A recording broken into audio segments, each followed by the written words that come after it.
Currently working on the Honour performance.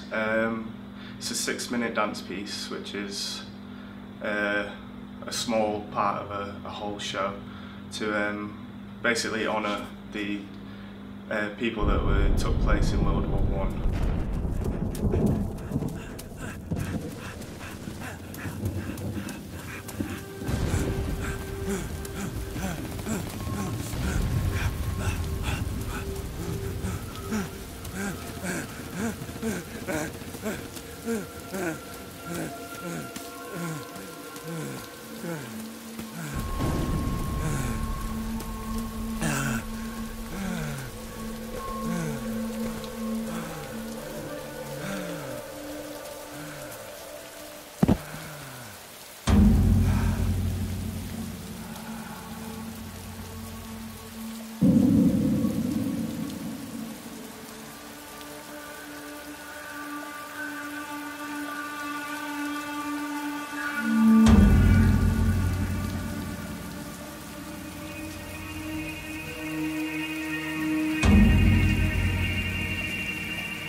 On the first day, we all sat down in the studio, and Sharon had prepared loads of research, basically images, poetry, just writing about World War I and how they must have been feeling. The image was really strong. There was like images of men that had been blinded from the gases that were used in the war, and they were all like holding onto each other's shoulders, and it was really dark and it was really like moving.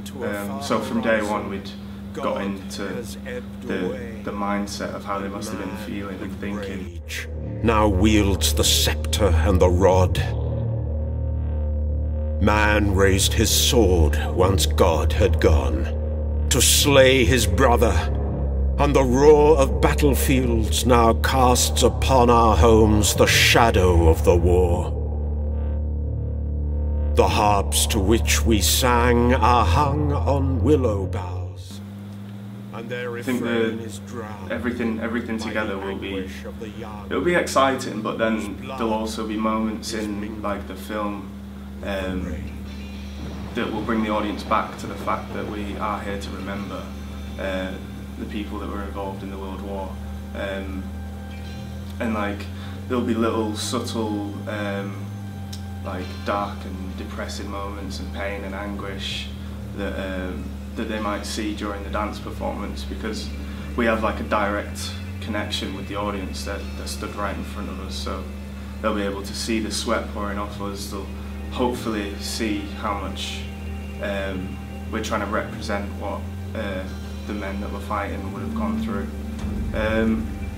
But at the same time, I don't think it's just about feeling bad for them and remember them in like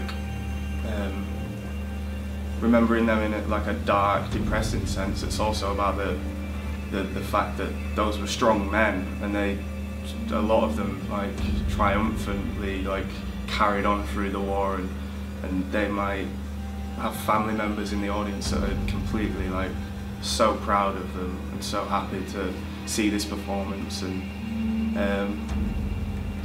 yeah, it's nice to see this happening. The backdrop to this performance has an amazing film.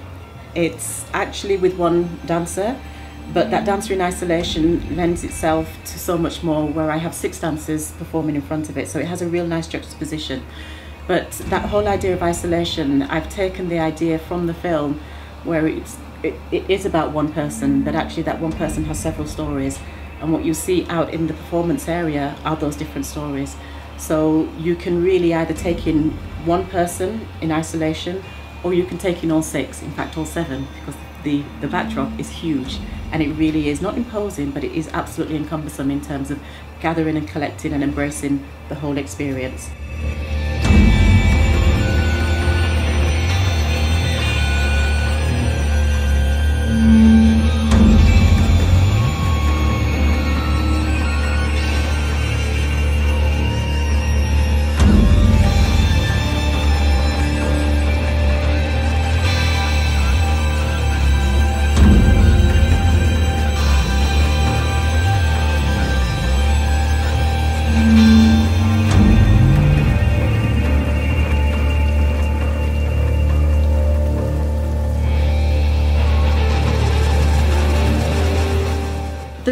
camaraderie when you look at history and you look at situations and circumstances that people have gone through to enable us to be and do what we do today.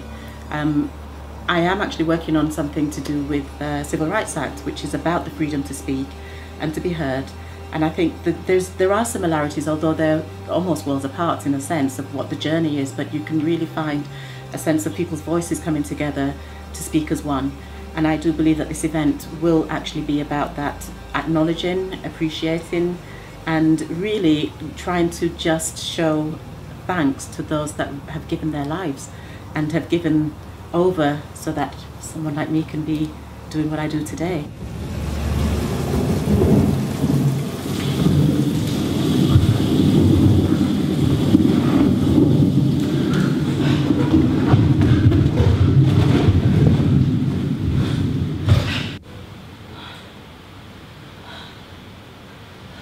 He does this. Very good.